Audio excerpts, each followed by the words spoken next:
Good morning students.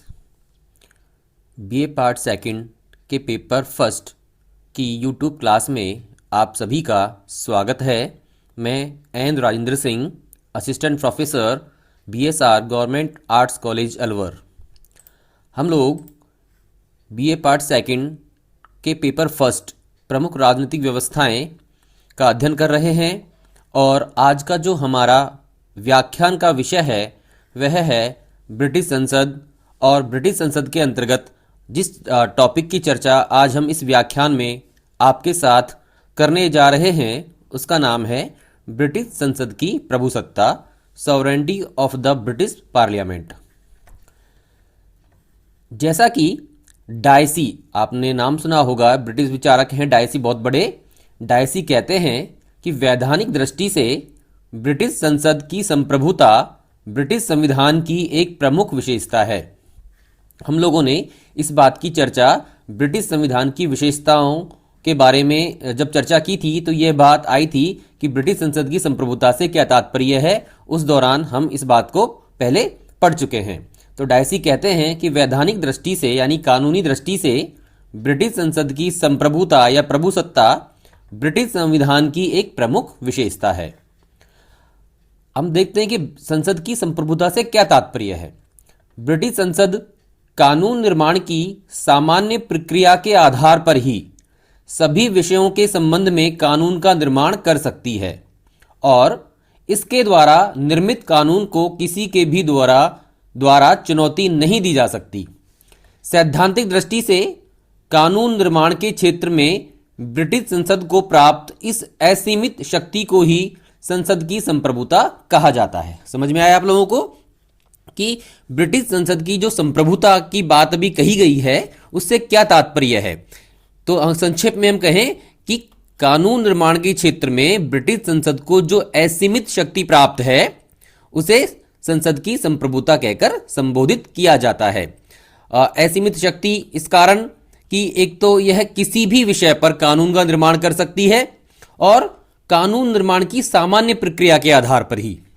दूसरी बात, इसके द्वारा जो कानून बनाए जाते हैं उन कानूनों को किसी के भी द्वारा चुनौती नहीं दी जा सकती। हम कहें किसी भी न्यायालय में उनको चुनौती नहीं दी जा सकती।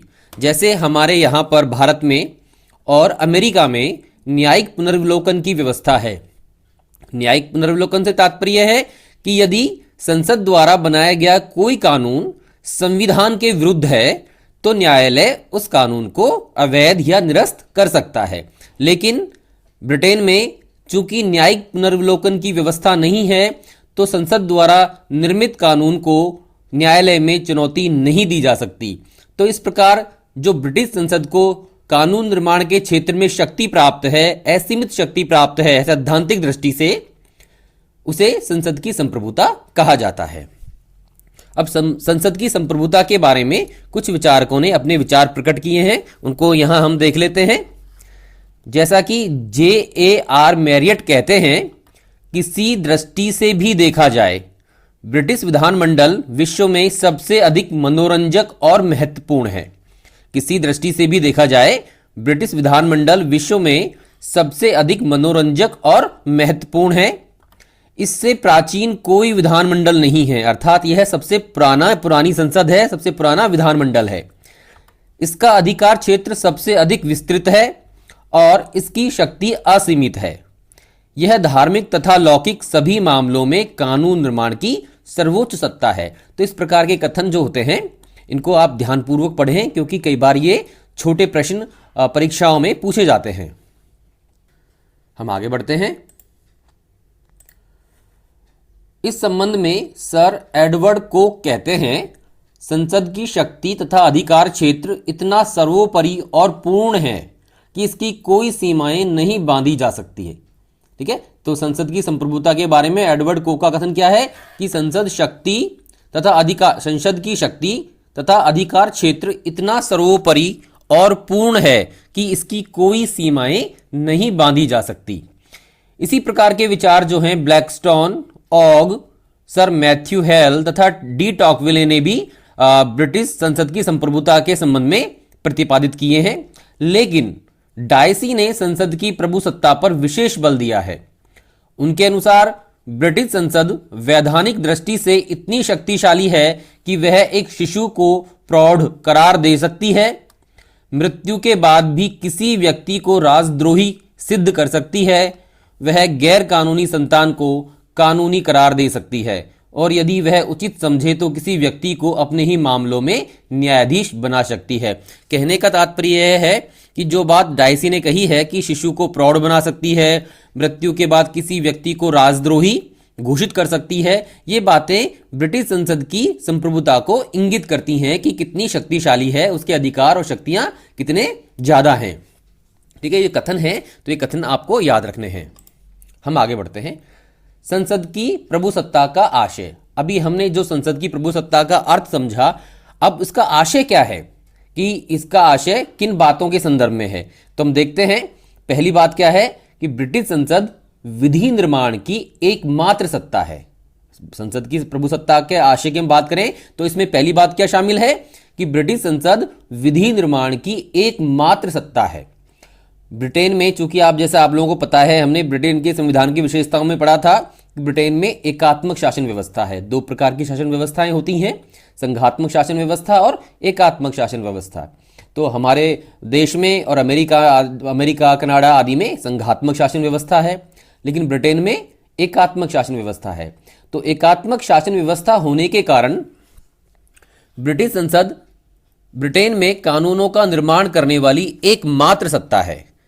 चूंकि वहां एकात्मक शासन व्यवस्था है तो कानूनों का निर्माण किसके द्वारा किया जाता है? केवल ब्रिटिश संसद के द्वारा। ब्रिटिश संविधान संसद के अतिरिक्त किसी अन्य संस्था को कानून निर्माण का अधिकार नहीं देता। तो संसद की प्रभुसत्ता का पहला आशय क्या हो गया कि विधि निर्माण की एकमात्र सत्ता है और वहां किसी अन्य संस्था को कानून निर्माण का अधिकार नहीं है। दूसरा है, कानून निर्माण की जो शक्ति है उसकी कोई सीमा नहीं है। इस बारे में हम चर्चा कर चुके हैं। ब्रिटिश संसद की कानून निर्माण की शक्ति की कोई सीमा नहीं है। ब्रिटेन में ऐसा कोई भी विषय नहीं है जिनके संबंध में संसद कानून का निर्माण नहीं कर सकती। कोई भी विषय जो है ऐसा नहीं है कि जिनके संबंध में ब्रिटेन की संसद को कानून निर्माण का अधिकार ना हो। वह प्रत्येक विषय पर, किसी भी विषय पर कानून निर्माण का अधिकार रखती है और कानून निर्माण की जो शक्ति है, जो अधिकार है, इतना सर्वोपरि और पूर्ण है कि इसकी कोई सीमाएं नहीं बांधी जा सकती। तीसरी बात क्या है? किसी भी कानून में परिवर्तन की क्षमता। जो संसद की संप्रभुता है, जो उसके मायने जो हैं, उसमें तीसरी बात क्या है? किसी भी कानून में परिवर्तन की क्षमता। ब्रिटिश संसद किसी भी कानून में परिवर्तन कर सकती है। ब्रिटेन का संविधान एक लचीला संविधान है। हम इस बारे में पढ़ चुके हैं कि ब्रिटेन का संविधान एक लचीला संविधान है। और लचीला संविधान का क्या मतलब होता है कि वहां साधारण विधि और संवैधानिक विधि के बीच कोई अंतर नहीं है, कि सामान्य कानून हो चाहे संवैधानिक कानून हो, उनके बीच कोई भी अंतर नहीं है। ब्रिटिश संसद किसी भी कानून में अपनी इच्छानुसार कोई भी परिवर्तन कर सकती है अथवा उसे रद्द कर सकती है। विशेष बात यह है कि चाहे साधारण विधि हो या संवैधानिक विधि, यानी साधारण कानून हो या संवैधानिक कानून, ब्रिटिश संसद इस प्रकार का समस्त कार्य अपने साधारण बहुमत से कर सकती है।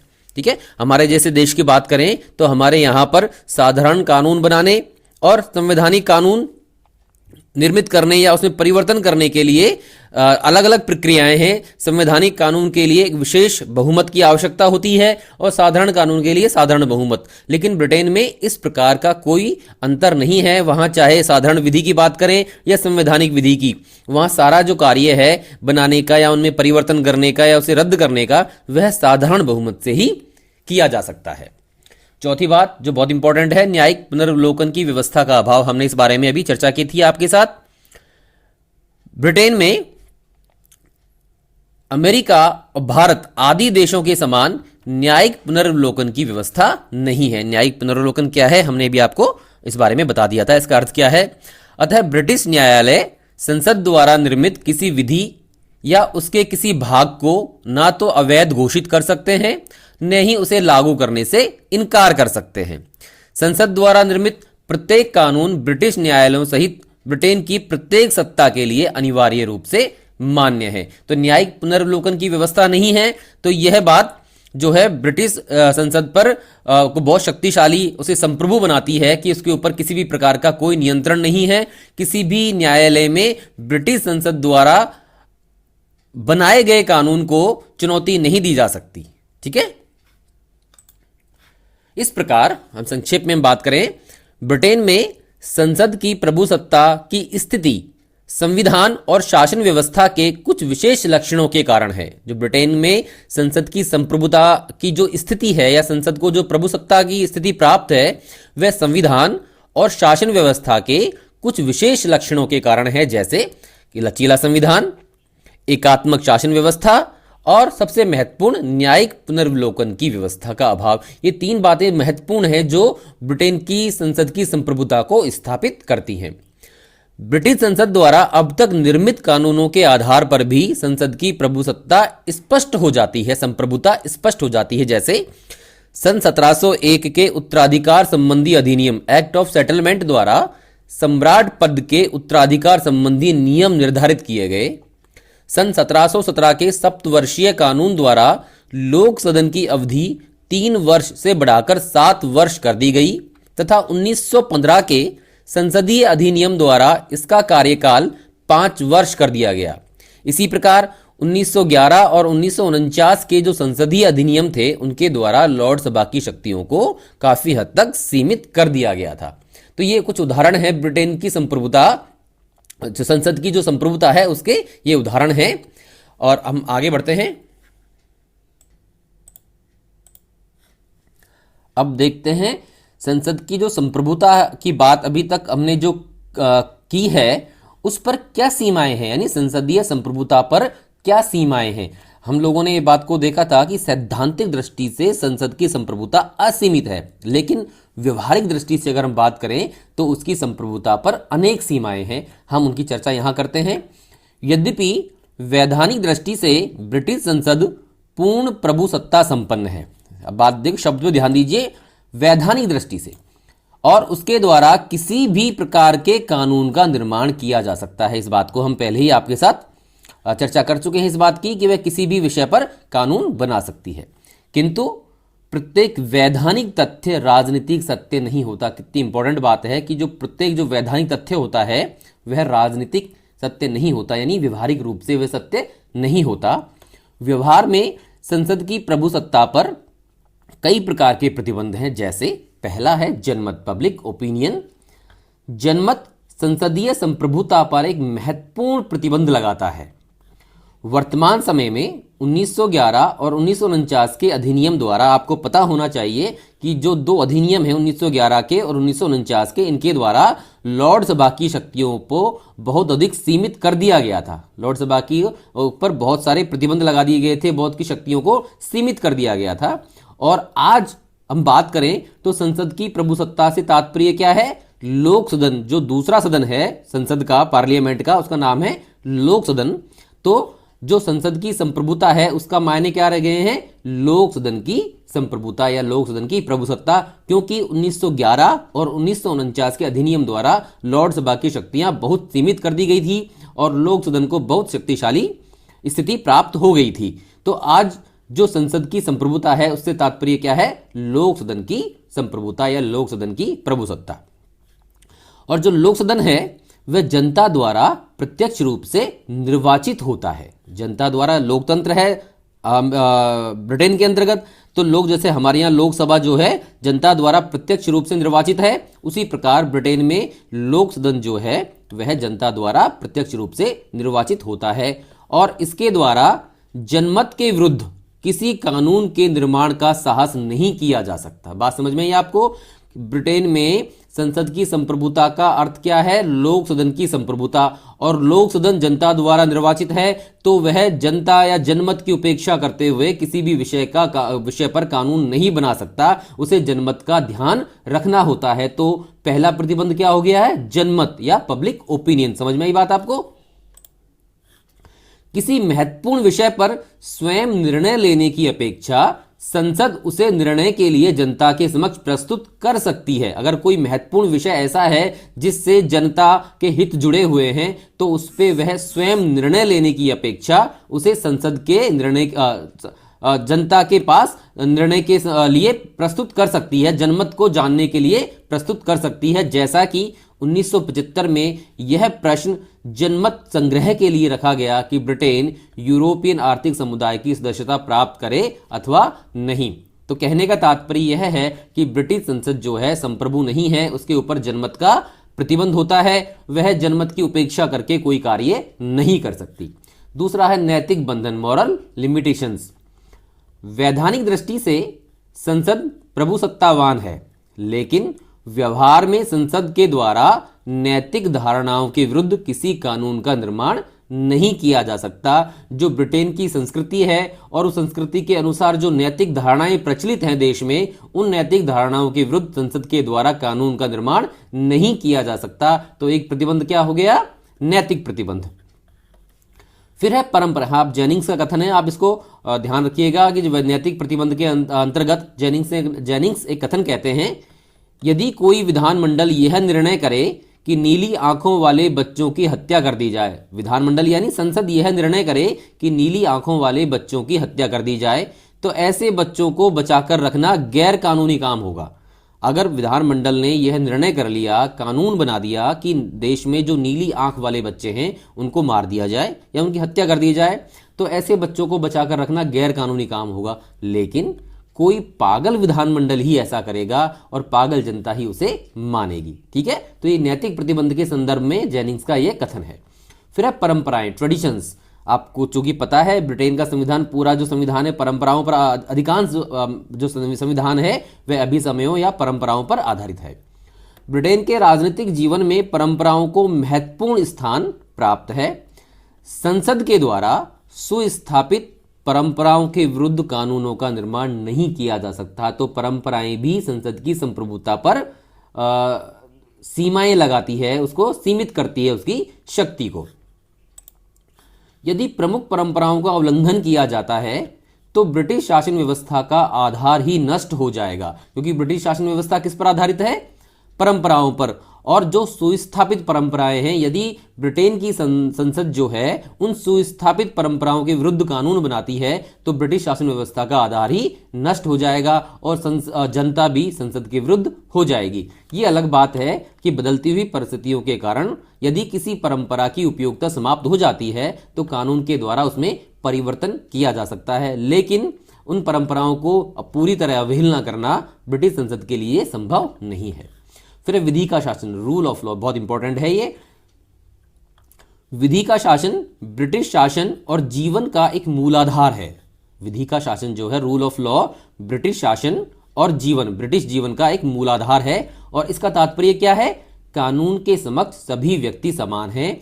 कानून के समक्ष छोटे बड़े का कोई भेद नहीं है। जब कोई विषय कानून के समक्ष आता है तो कानून के द्वारा उस विषय पर व्यक्ति की हैसियत के आधार पर विचार नहीं किया जाता, वहां सभी व्यक्तियों को समान मानकर उस मुद्दे पर, उस विवाद पर विचार किया जाता है। यानी कानून के समक्ष सभी व्यक्ति समान हैं, चाहे वे प्रधानमंत्री हो या सामान्य कृषक हो या मजदूर हो। विधि का शासन और संसद की प्रभुसत्ता परस्पर आश्रित तथा संबंधित हैं। विधि का शासन और संसद की प्रभुसत्ता जो है परस्पर आश्रित हैं और परस्पर संबंधित भी हैं। विधि का शासन संसद की प्रभुसत्ता पर एक प्रतिबंध भी है। कैसे है? यदि ब्रिटिश संसद विधि के शासन का उल्लंघन करती है, यानी कानून के सभी समक्ष जो सभी व्यक्तियों के समानता का सिद्धांत अपनाया गया है ब्रिटेन में, उस बात की अगर अवहेलना करती है तो वहां पर उसी प्रकार की गंभीर जन प्रतिक्रिया होने की संभावना रहती है जैसी किसी देश में मौलिक अधिकारों का उल्लंघन किए जाने पर जन प्रतिक्रिया हो सकती है। ठीक है, तो एक प्रकार का जो ये प्रतिबंध है विधि का शासन, ये ब्रिटेन की शासन व्यवस्था का बहुत महत्वपूर्ण लक्षण है और यह संसद की संप्रभुता पर एक बहुत बड़ा प्रतिबंध भी लगाता है। फिर है पांचवा, वेस्टमिंस्टर परिनियम 1931। ये क्या है हम देख लेते हैं। 1931 के वेस्टमिंस्टर परिनियम से भी संसद की प्रभुसत्ता सीमित होती है। 1931 में जो बनाया गया था परिनियम, वेस्टमिंस्टर परिनियम, इससे भी ब्रिटेन की संसद की प्रभुसत्ता सीमित होती है। किस प्रकार? इस परिनियम में क्या उल्लेख किया गया है कि 1931 के बाद से ब्रिटिश संसद अधिराज्यों के लिए कोई भी अधिनियम उस समय तक नहीं बनाएगी जब तक कि किसी अधिराज्य या डोमिनियन की संसद द्वारा ब्रिटिश संसद से इस हेतु प्रार्थना न की जाए। इसको हम समझ लेते हैं, अधिराज्य या डोमिनियन किसके लिए आया है। आप लोगों को पता होगा कि ब्रिटेन ने बहुत से देशों में, स्पेशली एशिया में, अफ्रीका में, दक्षिण अमेरिका में अपने उपनिवेश स्थापित किए थे, अपनी कॉलोनियां वहां बनाई थी।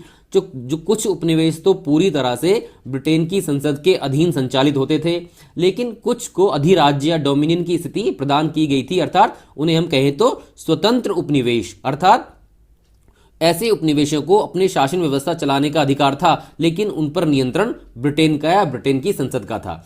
तो अगर किसी अधिराज्य ने ब्रिटिश संसद से अपने लिए कानून बनाने की प्रार्थना नहीं की, 1931 की बात है उस समय, तो ब्रिटिश संसद उन अधिराज्यों के लिए या उन डोमिनियंस के लिए कानून का निर्माण नहीं कर सकती। तो एक सीमा निर्धारित की गई थी वेस्टमिंस्टर परिनियम 1931 के द्वारा। अधिराज्यों के संबंध में अधिराज्यों के लिए कोई कानून तभी बनाया जाएगा जब अधिराज्य ब्रिटिश संसद से कानून बनाने के लिए प्रार्थना करते हैं।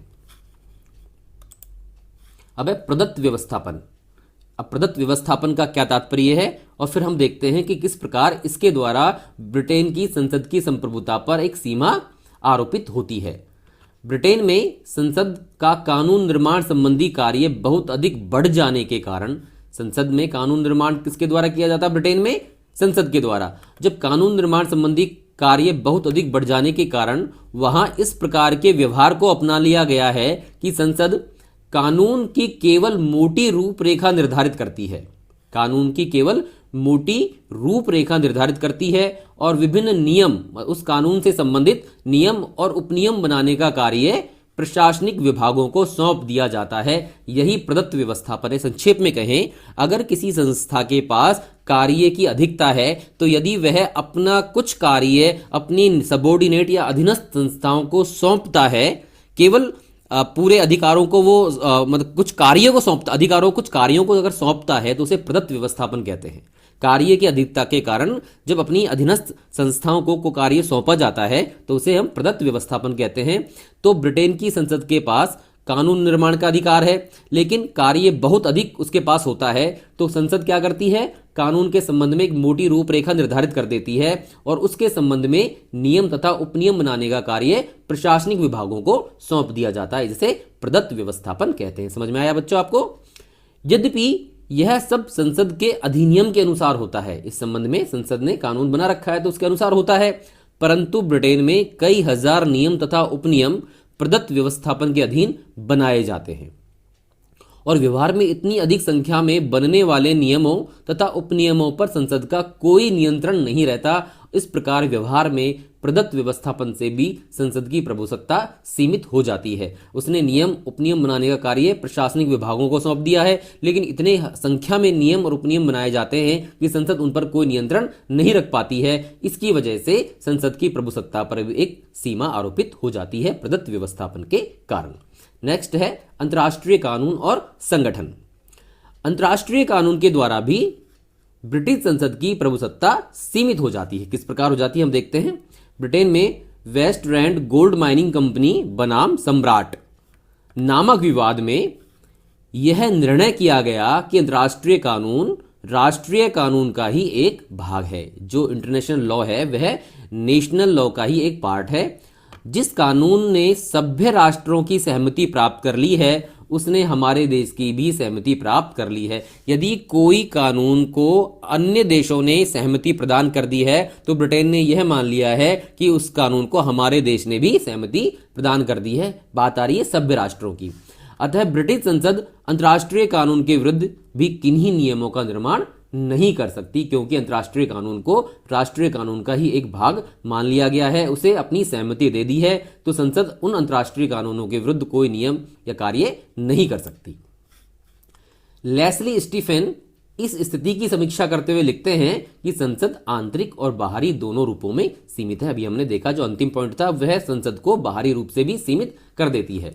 इस प्रकार संसद की प्रभुसत्ता का अर्थ यह नहीं है कि ब्रिटेन की संसद जैसा चाहे वैसा कानून बना सकती है, परंतु इसका अर्थ अवश्य है यह अवश्य है कि वह कैसे भी विधि बनाए, उसके द्वारा निर्मित विधि को ब्रिटेन में किसी भी न्यायालय या न्यायिक प्राधिकारी के समक्ष किसी भी आधार पर चुनौती नहीं दी जा सकती। अर्थात न्यायिक पुनर्वलोकन की व्यवस्था न होने की वजह से संसद द्वारा निर्मित किसी भी कानून को न्यायालय में चुनौती नहीं दी जा सकती। तो बच्चों, आशा है आपको यह टॉपिक समझ में आया होगा कि ब्रिटेन की संसद की संप्रभुता से क्या तात्पर्य है और वह एक संसद की संप्रभुता किन चीजों से सीमित होती है, यानी कौन सी बातें उसके ऊपर नियंत्रण स्थापित करती है। तो आपसे फिर मुलाकात होगी किसी नए टॉपिक के साथ। तब तक के लिए धन्यवाद। और एक खास बात, इस व्याख्यान के पीडीएफ फाइल को आप वीडियो के डिस्क्रिप्शन में दिए गए लिंक के माध्यम से डाउनलोड कर सकते हैं, उसका प्रिंट आउट ले सकते हैं। Thank you.